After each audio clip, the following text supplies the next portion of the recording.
في خط الحاجب وخط السنتر. خط الحاجب وخط السنتر اهو، خط الحاجب وخط السنتر مش هما عاملين كده هنا؟ موجودين هنا في نص الكرة اللي فوق. ليه مش موجودين في نص الكرة اللي تحت دي؟ لأن الوش باصص لفوق، فمعنى الوش باصص لفوق يبقى الخط ده، الخط ده والخط ده موجودين في نص الكرة اللي فوق. تمام، فطبيعي ومايلين، مايل بنفس الميل ده. اخد الميل ده او اخد خط السنتر بالميل ده في الزاوية 3/4. اتحركت من النص وارسم علامة الزائدة، مايلة بنفس الميل.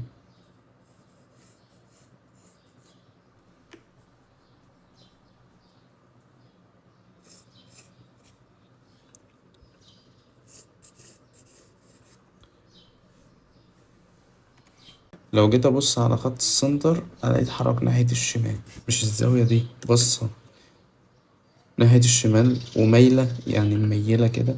فانت كأنك بتلف الكرة وتحرك الخطوط وتاخد الميل ده وأحرك الخط ده، حركه ناحية الشمال، اتحرك مسافة ناحية الشمال. هو ده الخط على الكرة، بس أنا بمده من هنا. يبقى أنا نقلت الخط ده من النص اللي هو في الزاوية الأمامية للزاوية 3/4 بنفس الميل اللي المرجع ميل فيه.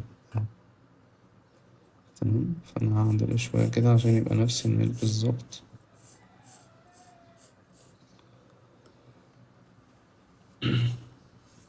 كأني نقلت النقطة دي هنا، لسه هطلعها لفوق بقى لأن الوش باصص لفوق. هل هو أمامي لسه، يعني هو مميل كده وأمامي، ولا باصص لفوق كده؟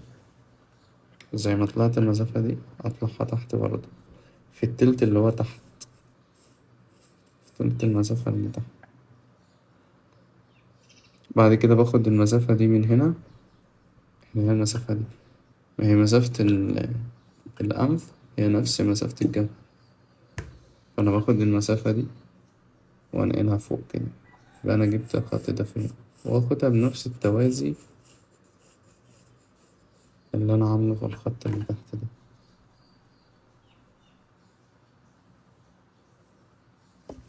يبقى أنا كده إيه، خلصت كده الخطوط اللي على الكرة. أخش بقى للكتلة بتاعة الفك.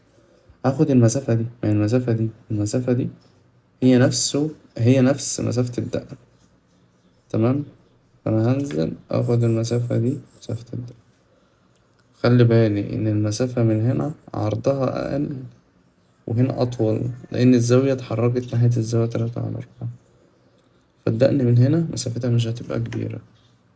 وأوصل الوش باصص لفوق صح، يبقى جزء ظهر من الدقن أهو. هتلاقي الجزء اللي عامل حدود ظل هو ده الجزء اللي إيه، لما الوش بص لفوق ظهر معايا من تحت، فبزود جزء بسيط تحت. بعد كده هاخد كيرف أهو كده أوصل بيه لفين، لهنا.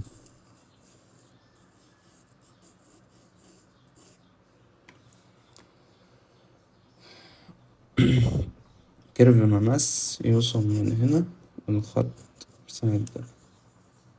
بعد كده أنا عايز أخد شريحة. أخد الشريحة إزاي؟ أنا هاجي من التلت ده، من التلت اليمين.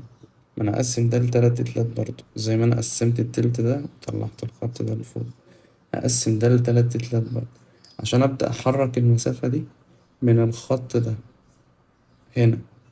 تمام، وأبدأ أعمل مين الشريحة بتاعتي اللي هتجيب لي آخر الودان. تمام، الشريحة دي من نهاية الودان من تحت، يعني الودان من هنا لحد هنا.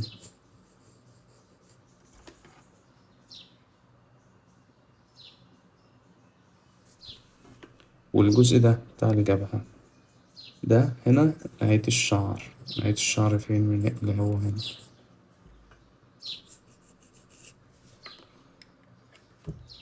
بس كده هاجي بقى في نص الشريحة دي واخد ميل في النص، يعني النقطة دي بتطلع من النص، من نص الشريحة. شايفين الميل اللي هو بتاع الدقن اللي داخل بتتاخد في نص الشريحة، سواء عرض الشريحة قل أو كبر أو صغر، باخد الخط ده فين، في نص الشريحة.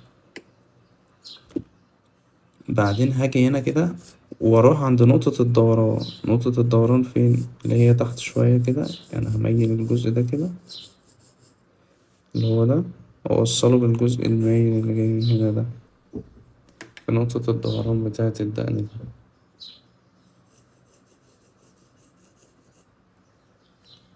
أخد الميل صح. أظبط، ماشي أظبط. تمام كده. كده أنا حددت الميل.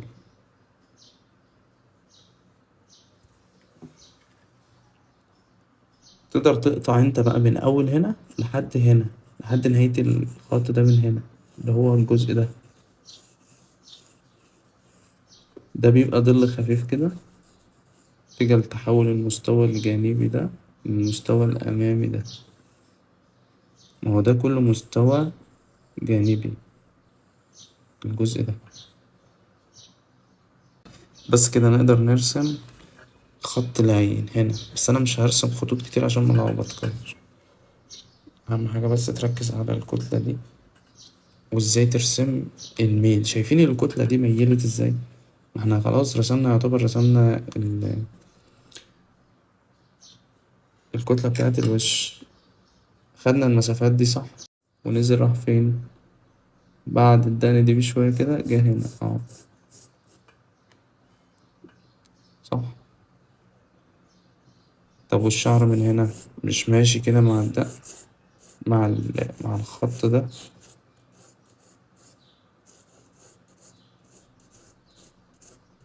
وبعدين لف كده واديله سمك.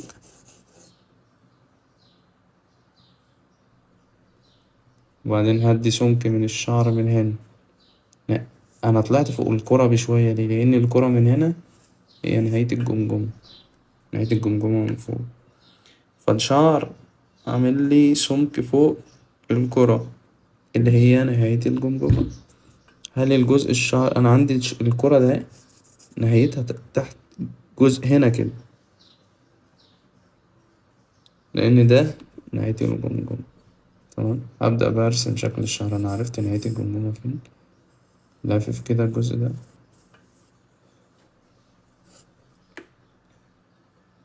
وأرسم الأوتلاين الخارجي بتاع الشعر. الجزء ده فين؟ موجود هنا، خطوط مستقيمة خفيفة كده أحدد بيها الأوتلاين بتاع الشعر. طب الناحية التانية، أنا عندي الكرة لفة كده اللي هي الجمجمة أصلا، فأنا الجزء ده هيميل كده أهو زي ما هو مميل، وبعدين يخش هنا مستقيم، وبعدين يطلع عند نهاية الشعر كده زي ما هو عامل كده. أنا عندي نهاية الكرة عند نهاية الوش من هنا. وبعدين هاخد ده كده وأرسم. أنا دلوقتي لما رسمت الكرة حددت مكان الملامح ومكان، عندي كل حاجة مظبوطة. طب برضه لو جربت لازم تظبط معايا.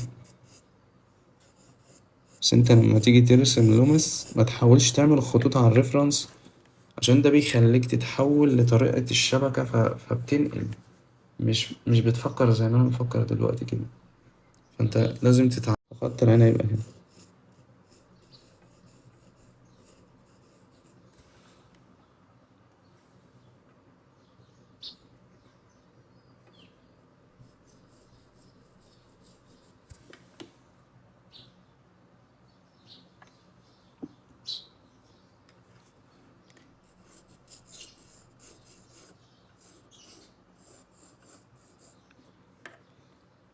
هشوف الجزء بتاع مين، بتاع الجسم، جاي من هنا كده وميل بنفس المدى. طب والناحية التانية في نفس المستوى.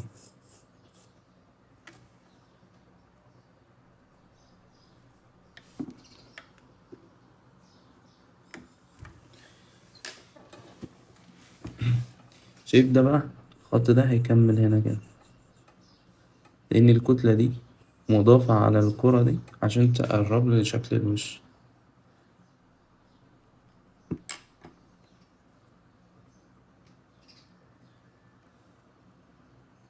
خدت بالك إن كان خط السنتر فين؟ كان في نص الكرة، فأنت عشان تخلي الكرة تبص لفوق لازم تحرك خط السنتر ده لفوق، فبيحصل له كيرف لأن أنت على كرة، فلازم لما تيجي تحرك خط السنتر يعمل كيرف. أطلع بشكل متوازي كده وأرفع الأنف، وبرضه عرضها من هنا بيبقى أقل وعرضها من هنا بيبقى أكبر. هاجي من هنا وأحاول إن أنا أحدد عرض الأنف، مسافة صغيرة من هنا ومسافة أكبر شوية.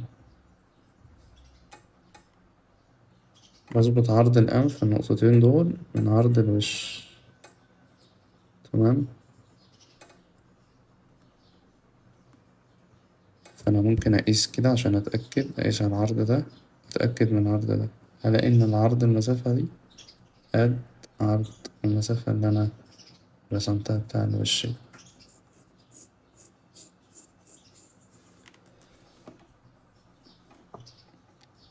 طب والمسافة دي بالنسبة للناحية التانية قد إيه؟ أقل منها بحاجة بسيطة كده.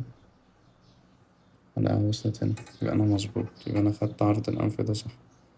كمل بقى الكتلة، الجزء ده مايل كده والجزء ده بيميل على النقطة بنفس الشكل ده. كل ما أرفع الخط ده لفوق كل ما الوش بيبص لفوق. خط العين هنا، هو ده خط العين، عايز أوصل لخط العين أوصله إزاي؟ شايف النقطة ده مديها مستقيم كده، مديها مستقيم كده موازي للخط ده يوصل لفين؟ لخط العين. طب وده، طب أنا عايز أوصل لخط العين التاني هنا، فالمفروض إن أنا أفهم إن عرض الأنف ده هو المسافة ما بين العين والعين. ده ليه؟ أنت لو جيت تبص على خط السنتر أهو، لو جيت تاخد نقطة من نهاية الجناح ده بخط مستقيم كده هتلاقيه بيوصل فين؟ عند بداية العين. والناحية التانية لو رسمت الكتلة وخدت خط مستقيم هتلاقيها بتوصل برضه عند نقطة العين اليمين. فافهم إن التوازي ده، إن أفهم قصدي إن المسافة ما بين العين والعين هي عرض الأنف من النقطة دي للنقطة دي. في نص المسافة بقى ما بين خط العين وخط الحاجب واخد خط مستقيم خفيف كده، بس هبدأ أوصل دي بدي. انت عارفين الخط المستقيم اللي في نص العين ده ايه؟ هي المسافة اللي هي هنا، اللي هي عرض الأنف من فوق، فطبيعي عرض الأنف من هنا أقل من العرض ده، فعشان كده عملت الخط ده في النص. تمام. أقدر بقى إن أنا أوصل الخط ده بده وده بده، هيبقى شكله مايل شوية. أنا رسمت كده كتلة الأنف كده. أنا فهمت إن عرض الأنف هو عرض المسافة ما بين العين والعين. كده أقدر إن أنا أرسم العين هنا وهتطلع صح، وأرسم العين هنا وآخد نقطتين للعين. هي العين داخلة تحت الشعر بشوية، لأ قبلها بحاجة بسيطة بس، الرموش داخلة تحت الشعر، يعني العين نهايتها هنا كده. أنا خلاص بقى، شوف أنا حددت كل حاجة صح.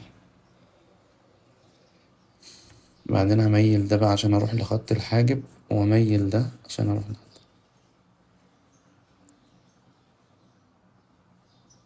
الفيديو ده موجود على اليوتيوب مشروح. تمام. لو أنا جيت بقى هنا لخط الأنف الفم، هنزل مسافة صغيرة مش كبيرة قوي وأحدد خط الشفة اللي فوق، وبعدين أنزل مسافة أكبر وأحدد خط الشفة اللي تحت، وبعدين الشفة اللي تحت، وتكون المسافة اللي تحت دي أكبر من المسافة اللي فوق دي. يعني المسافة دي الشفة اللي فوق أقل من ارتفاع المسافة دي، وهقارن الجزء ده عشان اطلع ارتفاع الشفة ده صح لازم اقارن الجزء ده بالجزء ده، لان كده كده اصلا انا واخد المسافة دي صح. ما هي كده كده مقارنة مع المسافة دي، مقارنة مع المسافة، طبيعي المسافة دي مش هتتغير فيها حاجة. واللي انا ممكن اغير فيه مكان النقط دي، بس انا طالما قارنت الجزء ده بده مش هيجي عندي غلط. يعني انا خدتهم صح لان انا عينيا بتبص على الارتفاع. النقط بتاع خط السنتر من هنا غلط اهي، شايفين ده كده كل ده غلط، بس انا كنت واخده بيحدد لي النقطة دي والنقطة اللي فوق. طب انا عايز ارسمها صح، خط السنتر يبقى ماشي كده، يبقى ماشي بالشكل ده مع الزاوية.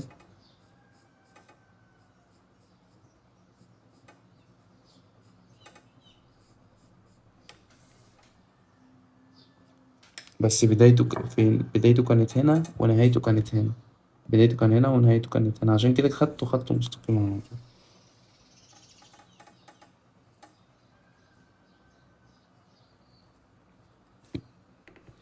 تمام. تقدر انت دلوقتي ترسم الملامح وانت مطمن واخد النسب بتاعتك صح. كده لما هترسم الملامح، طب احنا دلوقتي عايزين نحدد عرض الفم. احدد عرض الفم ازاي؟ شايفين العرض ده؟ الخط اللي في النص بتاع الشفة اللي فوق دي هو ده اللي بحدده. انت مش ملاحظ حاجة؟ مش ملاحظ ان الشفة الخط اللي في النص ده مايل، مايل كده؟ طب انت عارف هو مايل ليه كده؟ اهو، ما هو مايل هنا برضو كده. هو مايل عشان الوش مايل، الوش نفسه مايل، مايل بالزاوية دي، مش ده عمودي على ده. فأي خط هتلاقيه عمودي على الوش، ده خط السنتر عمودي على خط السنتر. فحتى خط الفم النقطة ده اهي والنقطة دي عموديين على خط السنتر، مالكش دعوة بالنقطة اللي في النص دي. وأقول لك ايه اللي ممكن يوضح لك النقطة دي أكتر، وأوريك ميل الوش، ميل الفم، أو ليه الفم النقطة دي بتبقى هنا ودي هنا والنقطة دي فوق. لأن أنا لو خدت شريحة،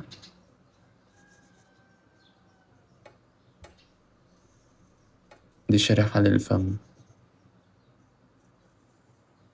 بالشكل ده،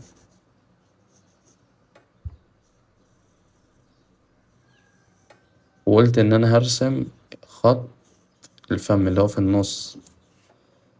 تمام. طبيعي الشريحة عاملة ازاي؟ باصة لفوق واخدة شكل الكيرف ده، عاملة شكل علبة التونة كده، الدوران. شايفين الدوران بتاع علبة التونة ده؟ لو انت ميلتها لفوق كده شوية هتبقى واخدة الشكل ده. هتلاقي النقطة دي ثابتة هنا والنقطة دي ثابتة هنا والنقطة دي هنا عشان تاخد نفس دوران الشريحة ده. بس انت لو لاحظت هتلاقي ان النقطة دي قصاد النقطة دي بس على نفس الميل اللي هو ميل الوش.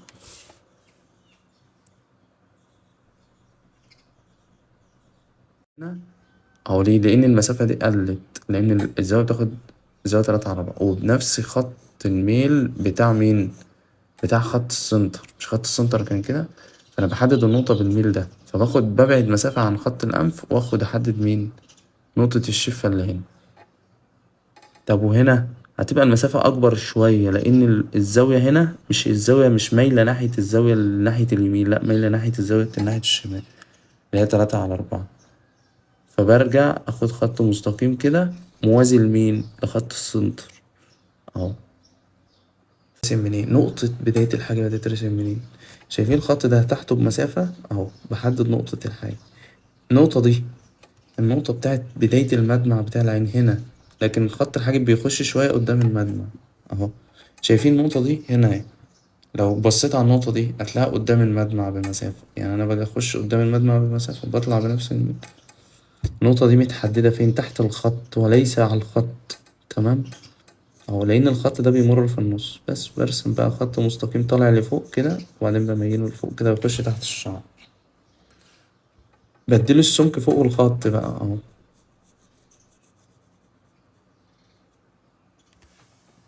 تمام. يعني السمك بيقل هنا ماشي، مالكش دعوة بالخط بقى، ما تبصش، انت مش خدت البداية بتاعة الحاجب. ابدأ ارسم بقى الشكل بتاعه.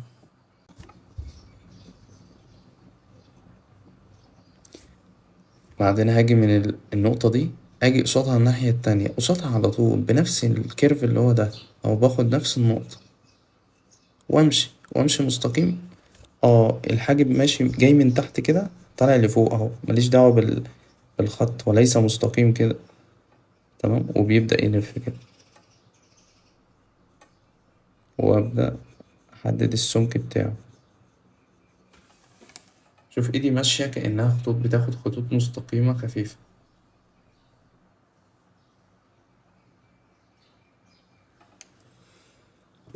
كده انا عملت ايه؟ حددت كل حاجة كده دلوقتي.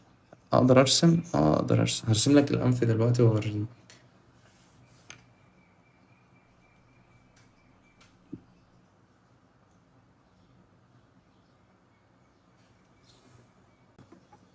عندي ده هنا اهو، الخط اللي هو ده هو بتاع السطح العلوي ده،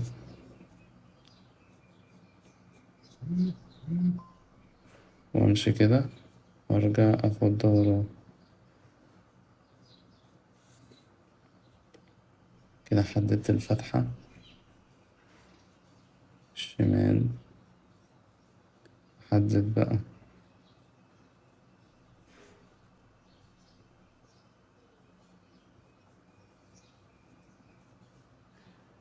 الجناح الشمال. كل الحاجات دي مشروحة على اليوتيوب. بعدين عشان اجيب الفتحة الشمال همشي بنفس التوازي اللي مشيت بيه الخط ده، واحدد الناحية التانية. هاجي في النص وابدأ الفتحة من هنا.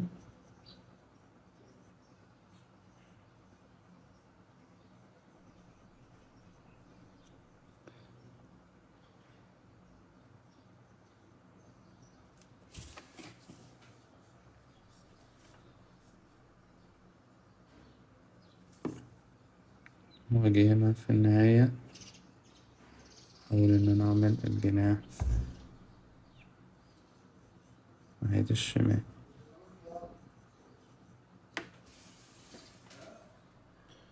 خلاص رسمت الفم. شوف بسرعة تيجي بقى الفم. رسمت الأنف، تيجي الفم نفس الموضوع بسرعة. الرسمة مش هتكمل معاك كلها على بعضها تلت ساعة لو مشيت الخطوات دي بسرعة وحفظتها. فهمتها وحفظتها، بس محتاج تفهم الأول عشان تبدأ تعرف ترسم. هتلاقي الموضوع سهل جدا يعني لو فهمت.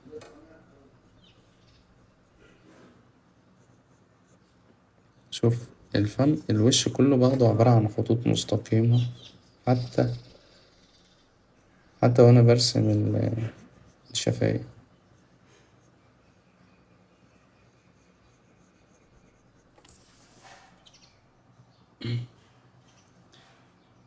شكرا يا إسراء. تمام.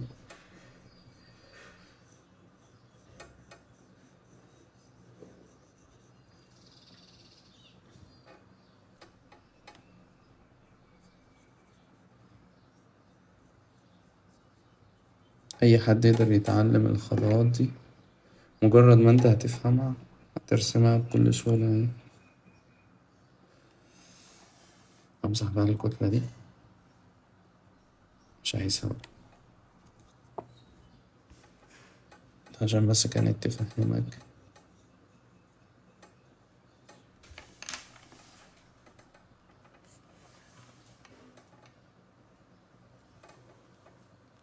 بس كده تروح تاخد العين اهو على التوازي. شفت النقطة دي كانت فين؟ على التوازي بتاع الكتلة دي. بداية العين من هنا ونهايتها هنا. وخط العين فين؟ هيجي على مسافة صغيرة من هنا، وأبعد مسافة صغيرة عن النقطة دي، وأرسم مين؟ وأرسم كرة العين.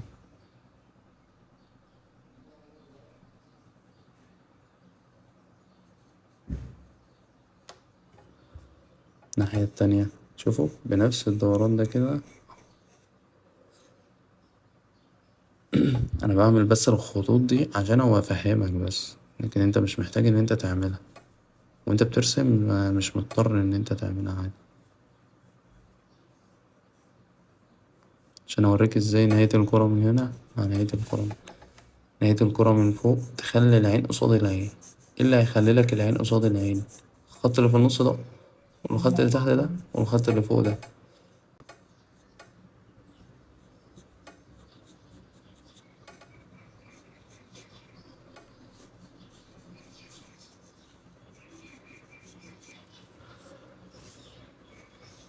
ابدأ بقى ظبط الجزء ده. شوف تقدر بقى تعدل بقى على المحيط ده، هتعدل حاجات بسيطة. انت مش بتنقل ده، بتستمتع. بتستمتع وانت بترسم. هو ده الاستمتاع بقى، هو ده الرسم. انا مش بنقل دلوقتي، انا على فكرة مببصش للبورتريه بقى، يعني خلاص. انا حفظت الشكل، حفظت البنية بتاعته، فمش مضطر ان انا اقعد كل شوية ابص على البورتريه وانا برسم.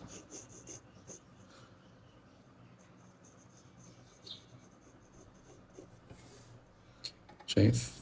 بتظبط الشكل، ما انت رسمت مع الريفرنس بالظبط.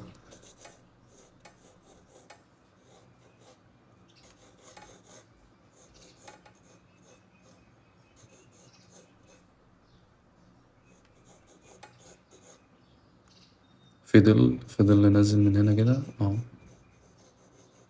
عشان يديك الشكل بقى مظبوط. في شوية شعر نازلين هنا كده. ماشي.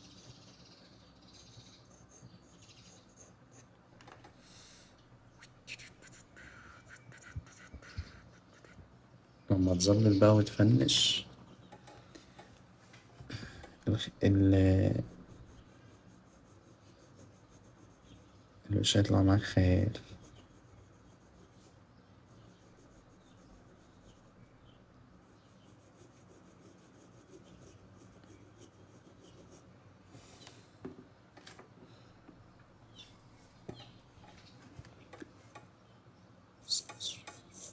عايز اجيب القلم الاستدلر ده، هو ده اللي هيمشي الدنيا.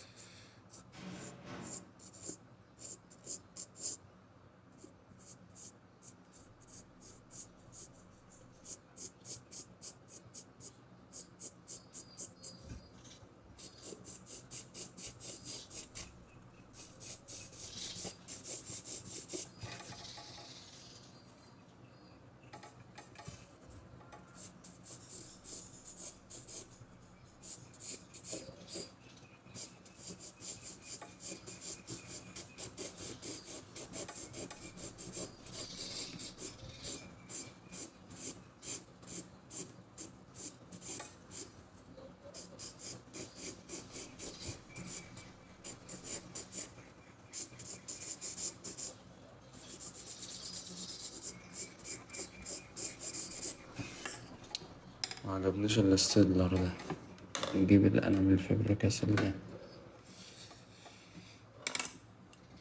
هو ده غامق بقى.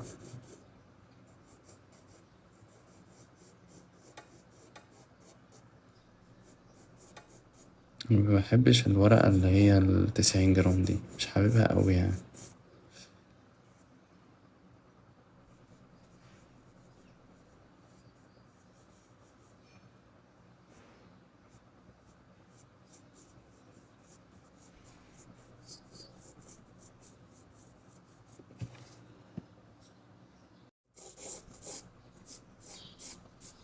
أفنش.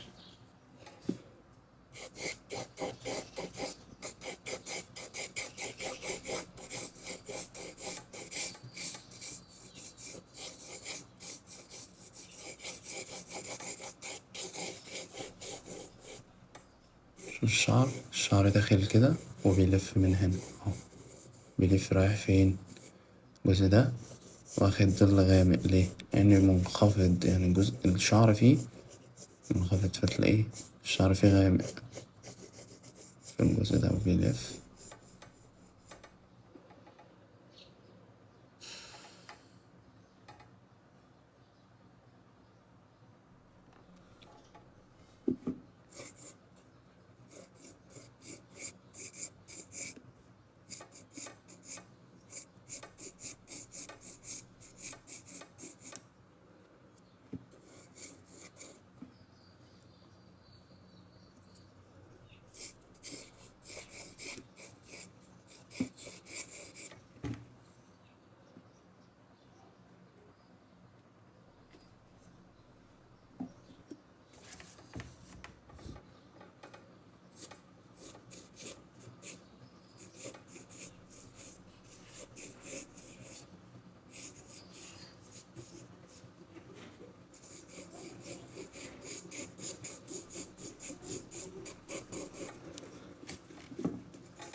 مزاج صوت القلم ده.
دول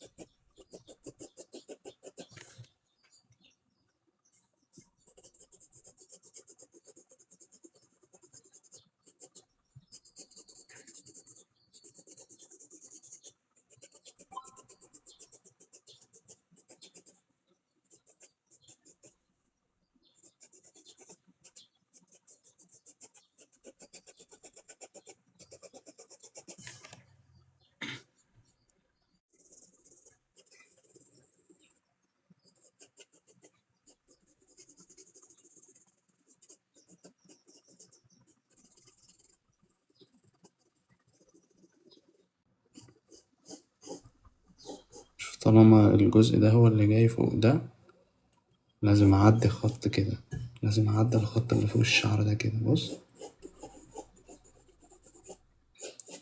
وأظلله عادي، وأحاول إن أنا أداري على اللي تحته. شوفوا، هيديك إحساس إن الشعر اللي ده جاي من تحت ده. خدت بالك؟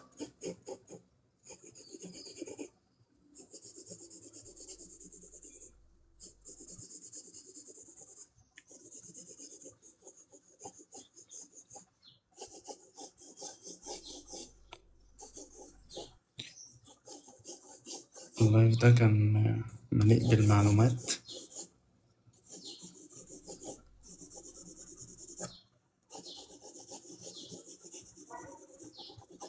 من فن البورتريه.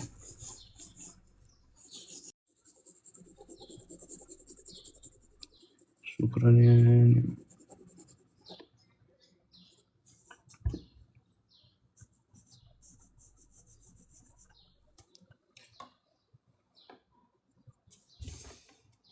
البراية.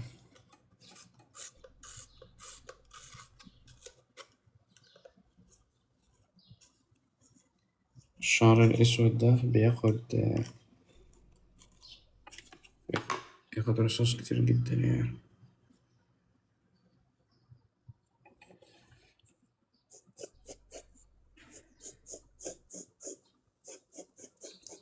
حاول إن أنا أسيب فراغات خفيفة ما بين الشعر عشان يديني يديني شعراية شعراية، يديني إحساس الشعراية شعراية.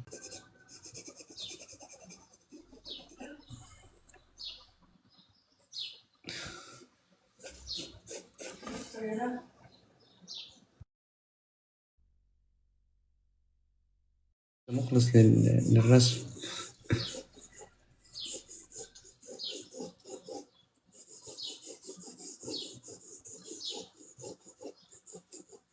الموضوع ده مهما أقول للناس يا جماعة اتعلموا الرسم صح، لأ.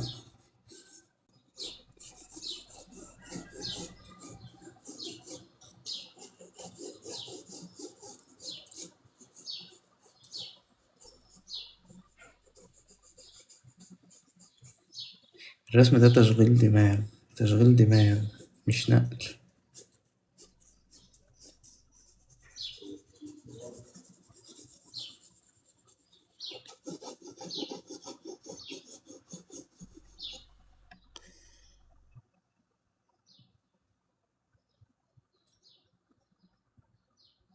أساسيات الرسم والتصميم والمش بتنجان وكتاب اللي هو ما بيعرف يرسم، ده هو نفسه عايز يتعلم التصميم.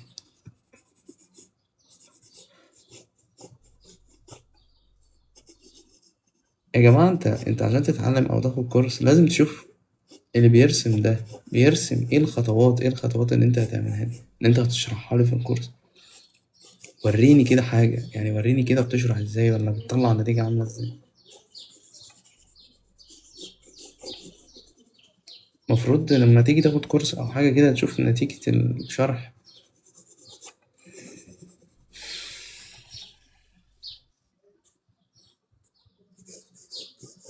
تشوف الشرح مش تشوف نتيجة الرسم اللي هو بيرسمه. يعني مش واحد يوريك الرسمة بتاعته النهائية، طب ما ممكن يكون شفاف زي ما وصل كده. تبدأ عايز تخصص وتضيف خصال، بتضيف يعني بتفضل تضيف طبقات فوق بعض عشان تديك واقعية. خطوات بلاش واحد بيقولك ارسم لي شوية شعر جايين من هنا كده وشوية شعر مقابلين الناحية التانية هيديك الشكل الإضاءة ده. ما بتتعملش كده. انت بتبدأ تفضل رايح جاي عليها بس ما بتضغطش، بتضغط بس هنا وبتبدأ تدي طبقة تانية فوق. ومش لازم الإضاءة تكون مترتبة أصلا، هي في الطبيعة عمرها ما هتبقى مترتبة.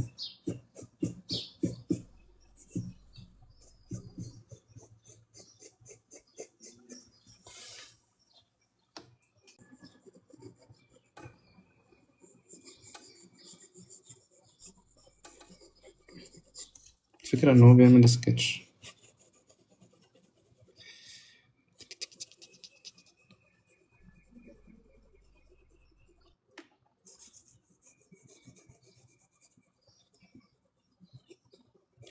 اللي عايز يشوف الأوتلاين بتاع البورتريه ده على اليوتيوب، مشروح في 18 دقيقة ازاي تحدد بس مشروع. تفهم الجزء ده اللي ناحية الشمال ده عرضه قل ليه، والجزء ده عرضه زي ما هو. انت فاهم قصدي؟ تفهم وهكذا في الفم، في الفم الزاوية 3/4، يعني النقطة دي اللي في النص دي بتتراجع، هما الاتنين دول تحت بعض بس في الزاوية 3/4 بتبدأ تلف وترجع لورا كده لأن النقطة دي تفضل ثابتة. النقطة دي اللي متغيرة لفوق، كل ما الوش يلف النقطة دي بتطلع لقدام والنقطة دي بترجع لورا لحد ما يحصل في الوجه الجانبي تلاقي النقطة دي قدام والنقطة دي تحت. أنا لو جبتلك وش جانبي هتلاقي إيه اللي حصل، إن النقطة دي هنا والنقطة دي هنا. تيجي مثلا في وجه، عايزين وجه جانبي جانبي يعني عشان أوريك في الوجه الجانبي تبقى واضحة أكتر.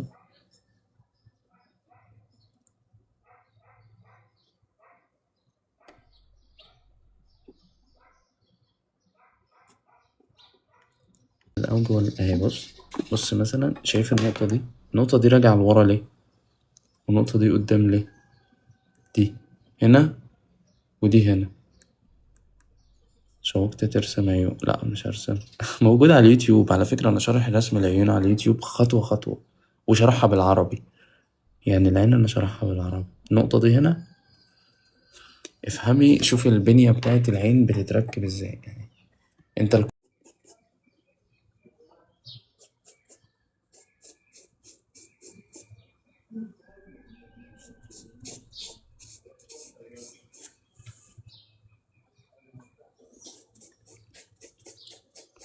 انت بقى نضيف التفاصيل.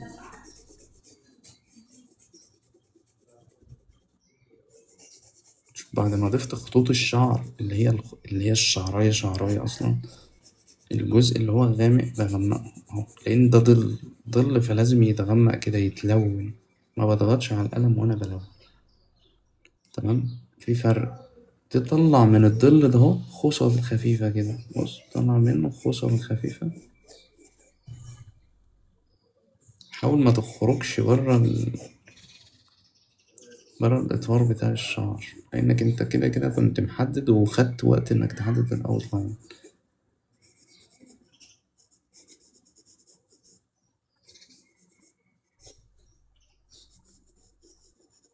هنا الجزء ده كله ظل اهو، ده ظل. فعشان كده بعد ما عملت الخصل اديته الظل بتاعه. فده الطبقة الأخيرة. في خصل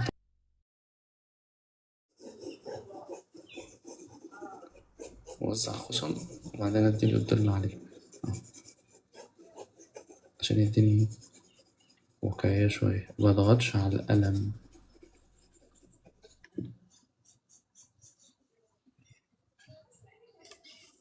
الشعر أحلى، الرصاص أكيد يعني. الرصاص أحلى أنا شايف إن الرصاص أحلى للعين. العين بتبقى مرتاحة كده وهي باصة للرصاص. أنا مبحبش الجزء ده يبقى غامق زي ما أنت شايفه كده غامق في الصورة. أنا بديله الواقعية اللي الصورة ما قدرتش إن هي توصلها أو ما قدرتش إن هي تنقلها. فمش بنقل كل حاجة زي ما هي موجودة كده. أنا بنقل اللي أنا حاسه يطلع على الورقة شكله أحسن. بنقله بنقله من جوايا على الورقة، مع العلم إن أنا ببقى محتفظ بالنسب بتاعة البورتريه اللي أنا برسم منه يعني.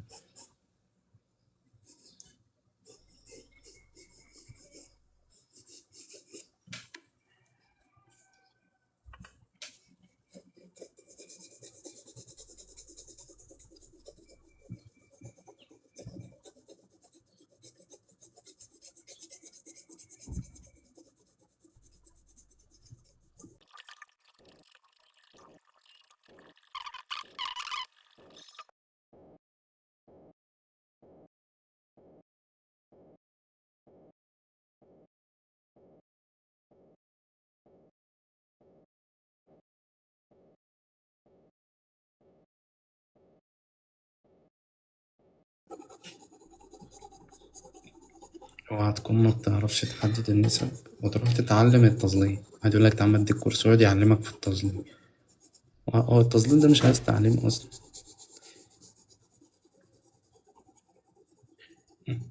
يعلمك الرسم، ازاي تخطط البورتريه عشان تعرف تظلله.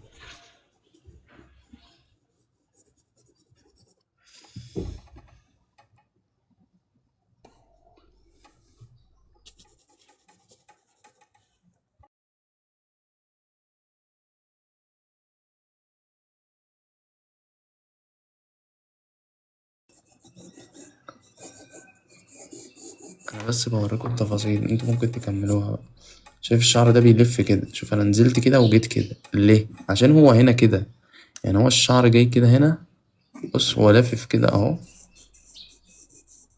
وجاي من تحت الشعر ده بيلف كده، عامل إضاءة مستقيمة اهي. بس انت لو ركزت في الإضاءة هتلاقي جزء أسود داخل معدي. يعني مثلا ازاي؟ يعني انت عندك الجزء ده رايح على ده صح اهو، في مسافات بتخش كده، يعني في خطوط بتخش كده اهي، بس وسع الفراغات. تمام. زود الظل اهو، زود.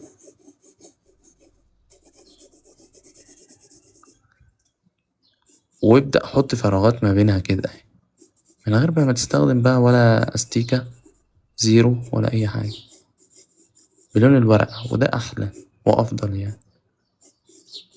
بعدين زود كل، بص لما هتغمق هنا بص،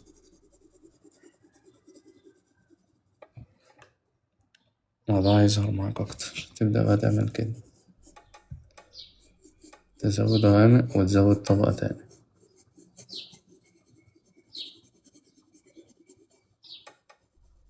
شوف عشان انت حددت الاتجاه الدوران ده في الأول، بدأ ياخد نفس الاتجاه.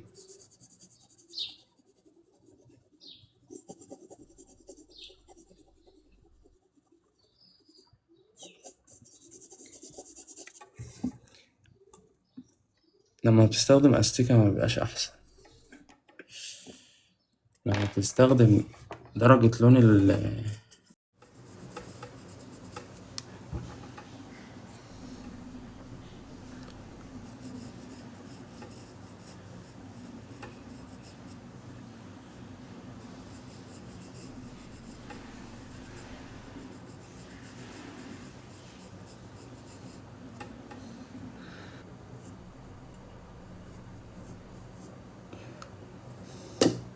انتظروا قناة يوتيوب بالعربي تعلمكم الرسم.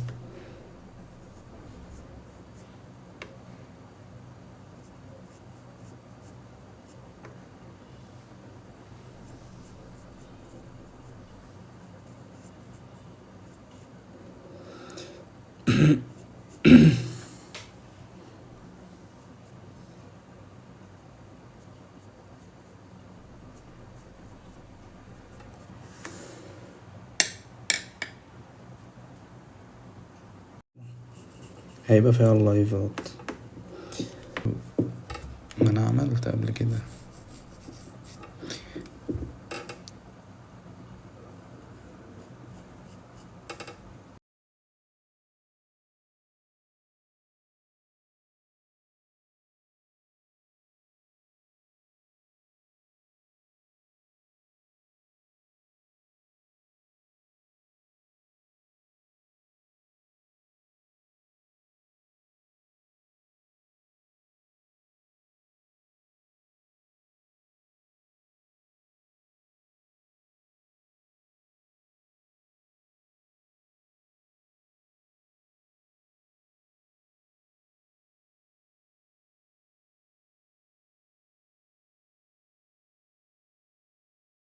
فرق يا ابني، انا ببني على الاساس ثابت، عشان كده ما بغلطش في اساس كده.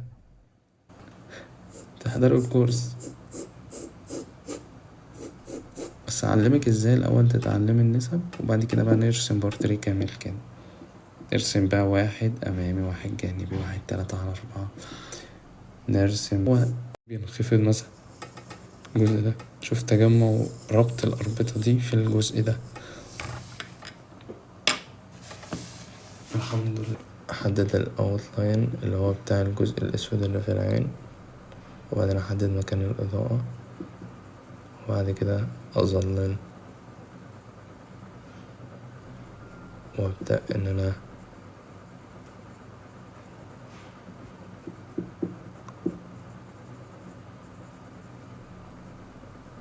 شوف بس هوزع غامق. طب ليه انت يا حامد ما بترسمش تفاصيل في العين دي؟ عشان الصورة بعيدة، فطبيعي انا لو عايز اخلي الصورة بعيدة مرسمش فيها تفاصيل، اقلل رسم للتفاصيل.